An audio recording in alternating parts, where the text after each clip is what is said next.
अब इस वीडियो के माध्यम से हम क्लास 11 फिजिक्स इकाई 3 गति के नियम में निम्न बिंदुओं का अध्ययन करेंगे। पहला बिंदु है हमारा बल का आवेग, दूसरा आवेग संवेग प्रमेय, तीसरा संगामी बलों के संतुलन की शर्त। तो आइए समझते हैं कि सबसे पहले समझते हैं कि आवेग क्या है। आवेग को अंग्रेजी में कहते हैं इम्पल्स। आप लोगों ने देखा होगा कि मान लीजिए ज़मीन में आपके लिए कोई खूंटा गाड़ना है, ठीक है। खूंटा जब ज़मीन में गाड़ते हैं इस तरह से, ये नुकीला होता है यहाँ पर, और इस पर हथौड़े से हम बल लगाते हैं। कैसा बल लगाते हैं? एक बड़ा बल जिसका मान बहुत ज़्यादा हो, ठीक है, अधिक बल, बड़ा बल लगाते हैं। और कितने समय के लिए? बहुत कम समय के लिए। जब इस पर हम चोट मारते हैं खूंटे पर तो इनका संपर्क का समय होता है बहुत कम होता है, तुरंत हथौड़ा उठा के ऊपर ले जाते हैं, फिर दोबारा चलाते हैं, फिर इस पर मारते हैं चोट। तो जो बीच का जो संपर्क का समय होता है वो समय कैसा होता है? सूक्ष्म होता है। समय कैसा होता है? सूक्ष्म होता है। तो आपने जब एक बड़ा बल लगाया किस बहुत सूक्ष्म समय के लिए किसी वस्तु पर, यहाँ हथौड़े से हमने एक बड़ा बल लगाया, ठीक है, इस खूंटे पर, और बहुत सूक्ष्म समय के लिए लगाया, तो आपने देखा कि ये एकदम तेज़ी से खूंटा नीचे की तरफ चलता चला जाता है। इसमें पर्याप्त संवेग उत्पन्न हो जाएगा। संवेग का मतलब द्रव्यमान गुणा वेग, इसमें पर्याप्त संवेग उत्पन्न हो जाएगा। हमने बड़ा बल लगाया, लेकिन आप अगर इसको छोटा बल लगाओ, धीरे से इस पर चोट मारो तो ये अंदर की तरफ उतना नहीं जाएगा। लेकिन आप बहुत तेज़ी से लाओ, एकदम बहुत ऊपर तेज़ी से जब लाएंगे, उस पर चोट मारेंगे तो वो चोट इस पर ज़्यादा लगेगी और इसमें पर्याप्त संवेग उत्पन्न कर देगी। इसी प्रकार से आपने क्रिकेट की गेंद देखी होगी। जब क्रिकेट की गेंद आती है और ये बल्ले पर इस तरह से जब पड़ती है तो ये संपर्क का समय बहुत कम होता है, और गेंद जो है जब इस बल्ले पड़ती है तो बल्ला एक इस पर बहुत कर्री प्रतिक्रिया लगाता है, बहुत ज़्यादा प्रतिक्रिया लगाता है, जिसकी वजह से विपरीत दिशा में भागती चली जाती है। इसने जितना क्रिया लगाई उतना ही उसने विपरीत दिशा में क्या लगाई? प्रतिक्रिया लगाई, ठीक है। तो ये वस्तु की जो क्रिया थी वो बहुत ज़्यादा थी, मान लो 100 न्यूटन का बल था, तो इसने तुरंत 100 न्यूटन का बल विपरीत दिशा में लगा दिया। लेकिन ये समय बहुत कम है, ये समय बहुत कम है, इसलिए ये गेंद जो वापस जा रही है पर्याप्त संवेग के साथ वापस जा रही है। कहने का मतलब हुआ, जब एक बड़ा बल कितने समय के लिए? सूक्ष्म समय के लिए किसी वस्तु पर लगाया जाए और वस्तु में पर्याप्त संवेग उत्पन्न कर दे, उस टाइम पर जो बल है हमारा और जो सूक्ष्म समय है डेल्टा टी, इन दोनों की अगर हम गुणा कर दें तो हमें एक राशि प्राप्त होती है जिसको हम कहते हैं बल का आवेग। फिर समझिए, जब एक बड़ा बल, ठीक है, कैसा बल? बड़ा बल, ठीक है, और कितने समय के लिए? सूक्ष्म समय के लिए किसी वस्तु पर लगाया जाता है, तो बल और समय अंतराल का जो गुणनफल होता है उसको हम बल का आवेग कहते हैं। अर्थात I बराबर F into delta T. F क्या है? बल है, डेल्टा टी सूक्ष्म समय है। अब इसमें देखिए एफ हमारी सदिश राशि है, इसके ऊपर हम वेक्टर का चिन्ह लगा सकते हैं। डेल्टा टी अदिश राशि है, तो हमने बताया था किसी वेक्टर में अगर अदिश राशि से गुणा की जाए तो हमारी वेक्टर राशि ही रहेगी, तो हमें नई वेक्टर राशि प्राप्त होगी, उसको हम आई वेक्टर से लिखेंगे, जिसको हम कहेंगे बल का आवेग। बल का आवेग हमारी सदिश राशि होगी, क्योंकि बल यहाँ पर हमारा सदिश राशि है। और इसकी दिशा क्या होगी? जो बल की दिशा होगी वही हमारी आवेग की दिशा होगी। इसकी मात्रक अगर हम निकालें, इसका तो मात्रक इसका बल आई का निकालेंगे तो बल का मात्रक लगाओ न्यूटन और समय का मात्रक क्या? सेकेंड। तो दोनों मात्रक गुणा कर दी तो इसका मात्रक हो गया आवेग का न्यूटन गुणा सेकेंड। अगर आप इसकी विमा निकालेंगे तो बल की विमा mL/t-2 और समय की लगा दीजिए t, डेल्टा टी की समय की t लगा दी तो ये हो जाएगा mL/t-1। फिर समझिए कैसे निकाली विमा? आई की विमा निकालनी बराबर एफ की विमा गुणा डेल्टा टी की विमा। एफ बल की विमा क्या होगी? mL/t-2 और डेल्टा टी अर्थात समय की विमा होगी t, तो गुणा कर दीजिए। mL/t-2 है, एक घात यहाँ से प्लस किया गया तो t-1, ये कहलाता है बल का आवेग। अब बल का आवेग समझने के बाद समझेंगे कि आवेग संवेग प्रमेय क्या है, इसकी भी बार बार ज़रूरत पड़ती है। तो आवेग संवेग प्रमेय ये बताती है कि आवेग और संवेग में क्या संबंध है, आवेग जो लगाया गया है और उस संवेग में क्या संबंध है। तो आवेग संवेग प्रमेय, तो आवेग का सूत्र क्या था? आवेग बराबर बल गुणा समय अंतराल, आई बराबर F into delta T. F बराबर क्या होता है? M A, into delta T, और ए बराबर त्वरण क्या होता है, delta V upon delta T, वेग में परिवर्तन बटे समय। फिर समझिए आई बराबर एफ डेल्टा टी, ठीक है, एफ बराबर एम ए लगा दिया, और ए बराबर delta P upon delta T. तो यहाँ से हमारा ये कितना आ गया, एम इंटू डेल्टा बी आ गया। एम इंटू डेल्टा बी का मतलब हुआ एम, डेल्टा बी का मतलब वेग में परिवर्तन, अर्थात अंतिम वेग माइनस प्रारंभिक वेग। वस्तु का मान लो प्रारंभिक वेग u था, अंतिम वेग b था, तो डेल्टा b का मतलब वेग में परिवर्तन। वस्तु का प्रारंभिक किससे लिखते हैं, u से, अंतिम वेग लिखते हैं b से, तो वेग में परिवर्तन मतलब अंतिम में से प्रारंभिक घटा दो तो b माइनस u, उसको हम डेल्टा b से लिखेंगे। तो ये हमारा हो गया M B minus M U. M B क्या हुआ, द्रव्यमान गुणा अंतिम वेग, तो ये हो गया हमारा अंतिम संवेग, माइनस द्रव्यमान गुणा प्रारंभिक वेग, तो ये हो गया हमारा प्रारंभिक संवेग। अर्थात आवेग बराबर जो हमारा हो गया वो संवेग में परिवर्तन, इसको डेल्टा पी से भी लिख सकते हैं, P final minus P initial, अंतिम संवेग माइनस प्रारंभिक संवेग। तो आवेग जो होता है, आवेग बराबर वो संवेग में परिवर्तन, रेखीय संवेग में परिवर्तन के बराबर होता है, इसको हम कहते हैं आवेग संवेग प्रमेय। फिर समझिए कैसे किया, सिंपल तरीके से किया है। आई बराबर एफ डेल्टा टी, एफ बराबर हमने एम ए लगाया इंटू डेल्टा टी, ए त्वरण बराबर वेग परिवर्तन बटे समय, समय से समय कैंसिल हो गया, M delta B, delta B का मतलब वेग में परिवर्तन, अंतिम वेग माइनस प्रारंभिक वेग, फिर हमने गुणा किया M B minus M U, ये हमारा क्या हो गया, अंतिम संवेग हो गया, द्रव्यमान गुणा अंतिम वेग, ये हो गया प्रारंभिक संवेग, द्रव्यमान का प्रारंभिक वेग, P final minus P initial, ये हमारा हो गया रेखीय संवेग में परिवर्तन। तो आवेग बराबर रेखीय संवेग में परिवर्तन, ये हमारा जो कहलाता है आवेग संवेग प्रमेय कहलाती है। अब कभी कभी बल और समय में ग्राफ दे दिया जाता है, ये मान लीजिए बल दे दिया और वस्तु पर जो बल लगाया गया धीरे धीरे करके सूक्ष्म समय में लगाया गया मान लो, और समय के बीच ग्राफ बनाया गया। तो ये ग्राफ कुछ मान लो इस तरह से आया आपका, इस तरह से ग्राफ आया मान लो यहाँ से यहाँ तक। अब आपसे कहा जाए कि कुल आप आवेग निकालिए, तो हमने बताया था ग्राफ से हम दो ही चीज़ें निकालते हैं, या तो ढलान या फिर क्षेत्रफल। तो हमें इसमें अगर आवेग निकालना है तो आवेग बराबर आएगा बल गुणा समय अंतराल। तो बल कौन सी अक्ष पर है, वाई अक्ष पर है, और समय कौन सी अक्ष पर है, एक्स अक्ष पर है। तो हम क्या निकाल देंगे, दोनों अक्षों की गुणा करनी पड़ रही है, लंबाई गुणा चौड़ाई अर्थात क्षेत्रफल। जब दोनों अक्षों की गुणा करके कोई भौतिक राशि आती है तो हम क्षेत्रफल निकालते हैं ग्राफ से। यहाँ पे देखो बल और समय अंतराल गुणा करेंगे तब आई आएगा, तो हमें क्या निकालना पड़ेगा, जो भी ग्राफ होगा इसका हम क्या निकाल देंगे, क्षेत्रफल। ग्राफ व समय अक्ष के बीच का क्षेत्रफल। फिर समझिए क्या है, आई बराबर आवेग बराबर बल गुणा समय अंतराल। बल और समय में अगर ग्राफ दिया है तो बल और समय की गुणा करने पर हमें आवेग प्राप्त हो रहा है। जब दो भौतिक राशियों की गुणा करने पर कोई राशि प्राप्त होती है तो हम ग्राफ का क्षेत्रफल निकाल देते हैं। ये हमारी होगी आवेग संवेग प्रमेय। के बाद आवेग वो बल और समय के ग्राफ की सहायता से हम कैसे आवेग ज्ञात करें। अगला टॉपिक हमारा आता है संगामी बल। ठीक है, संगामी, संगामी का मतलब होता है मिलना, एक जगह पर मिलना। ठीक है, तो अगर किसी बिंदु पर बहुत सारे बल मिल रहे हैं, ये F1 बल मिल रहा है, ये F2 मिल रहा है, ये F3 मिल रहा है, ये F4 मिल रहा है, ये F5 मिल रहा है, ठीक है, F6, तो ये बल जो कहलाते हैं वो संगामी बल। अगर एक बिंदु पर विभिन्न बल कार्य करते हैं, ठीक है, दो या दो से अधिक बल कार्य करते हैं, तो इन बलों को हम कहते हैं संगामी बल। जैसे कि ये मान लो कोई पत्थर है, इधर से आपने एक रस्सी से खींचा 10 न्यूटन से, आपने इसको इधर से खींचा 10 न्यूटन से, आपने इसे इधर को खींचा 10 न्यूटन से, आपने इसको इधर खींचा 10 न्यूटन से, तो ये सभी बल एक ही बिंदु पर लगे हुए हैं, एक ही पिंड पर लगे हुए हैं, इसलिए इन बलों को हम क्या बोलेंगे, संगामी बल। तो संगामी बल क्या होते हैं, ऐसे बल जो एक ही बिंदु पर कार्य करते हैं उनको हम संगामी बल कहते हैं।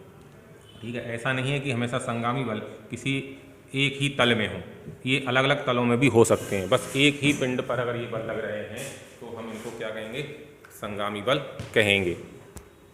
अगर ये पिंड अलग अलग तलों में, एक तल में ना लगे, अलग अलग तल में लगे हुए हैं तो हम इसको बोलेंगे असमतलीय संगामी बल। और अगर किसी पिंड पर ये बल एक ही तल में लगे हुए हैं, तल एक, जैसे हमने व्हाइट बोर्ड का तल लिया है, अगर एक ही तल में बल लगे हुए हैं तो इनको हम बोलेंगे समतलीय संगामी बल।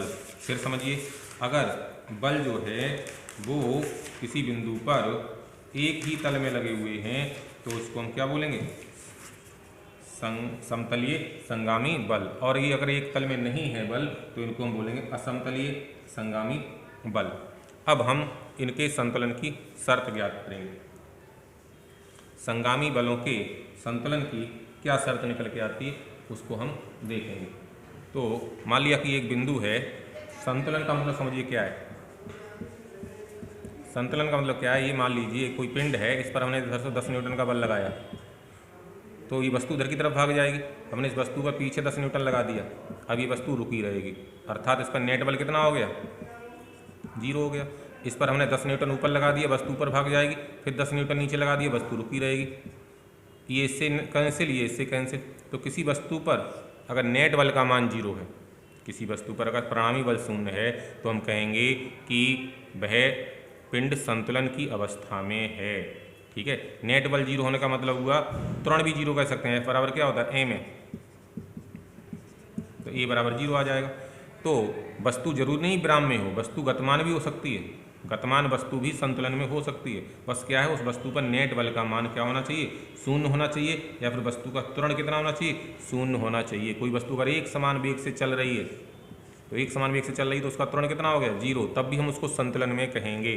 तो किसी वस्तु पर अगर परिणामी बल 0 है या फिर वस्तु का नेट त्वरण 0 है तो हम कहेंगे कि वह वस्तु संतुलन की अवस्था में है।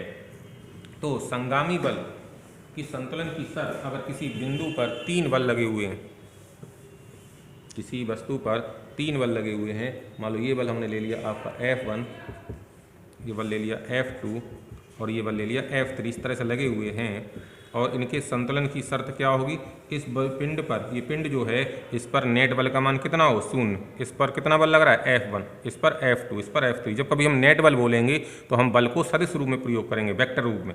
तो इस नेट बल कितना हो गया F1 प्लस दूसरा बल कितना F2, तीसरा बल कितना है F3। तो ये वाला जो कण है ये संतुलन में होगा जब इस पर नेट बल का मान 0 होगा। नेट बल का मतलब सभी बलों का सदिश योगफल अर्थात वेक्टर योगफल। पहला बल को वेक्टर रूप में लिखा है F1 वेक्टर, दूसरे को F2 वेक्टर, तीसरे को F3 वेक्टर। तो इन सभी का अगर परिणामी 0 है तो हम कहेंगे कि ये बल, ये पॉइंट जो वो संतुलन में है। अगर 2 बल हैं केवल, मान लो एक पिंड पर एक बल F1 इधर लगा हुआ है, F2 इधर लगा हुआ है, तो 2 बल हैं तो 2 बलों की संतुलन की शर्त क्या हो जाए, F1 प्लस F2 बराबर 0। अगर 3 बल लगे हुए हैं तो 3 बलों के लिए F1 plus F2 plus F3 बराबर 0। 4 बल लगे हुए हैं तो F1 plus F2 plus F3 plus F4 बराबर 0। ठीक है, तो ये संतुलन की शर्त आई। ठीक है, तो संतुलन की शर्त क्या है, संतुलन की शर्त ये है, यदि किसी पिंड पर समस्त बलों का परिणामी 0 है तो हम कहेंगे कि वह पिंड संतुलन की अवस्था में है। 3 बलों के लिए हम संतुलन की शर्त प्रूफ भी कर सकते हैं सिंपल तरीके से समांतर चतुर्भुज के नियम से। मान लो ये कण था, इस पर F1 बल लगा हुआ था, ये बल लगा हुआ था F2 बल, ठीक है, और ये हमने बल लगाया F3 बल। तो संतुलन की शर्त हम निकाल सकते हैं समांतर चतुर्भुज के नियम से। कैसे निकालेंगे, एक हमने यहाँ समांतर चतुर्भुज बनाया और ये क्या हो गया, इसका विकर्ण हो गया। तो इन दोनों का जो परिणामी होगा F नेट इधर की तरफ जाएगा। ठीक है, इन दोनों का परिणामी कितना है, F नेट, F1 और F2 का। अब यहाँ पर जो कण है, हमने इन दोनों का परिणामी F1 F2 का समांतर चतुर्भुज नियम से निकाला तो वो इस दिशा में आया। अब ये कण रुका कब रहेगा, जब ये बल और ये बल दोनों कैसे हों, बराबर। जैसे कोई व्यक्ति खड़ा हुआ है, उसके एक हाथ पर 10 न्यूटन लगा रहा है तो दूसरे हाथ पर भी इधर की तरफ 10 न्यूटन लगा होगा, तो वो संतुलन में रहेगा, रुका रहेगा। तो इन दोनों F1 और F2 का जो हमने परिणामी निकाला समांतर चतुर्भुज नियम से, वो F नेट यहाँ पर आया। अब इन दोनों का परिणामी हमने ये बना लिया, इन दोनों का काम खत्म हो गया F1 F2 का। अब ये कण कैसे रुका रहेगा, जब ये बल और ये बल कैसे हों, बराबर हों, कैसे हों, विपरीत दिशा में। तो बराबर और विपरीत दिशा का मतलब हुआ F1 जो है वो माइनस F3 के बराबर हो, अर्थात माइनस चिन्ह का मतलब विपरीत दिशा में।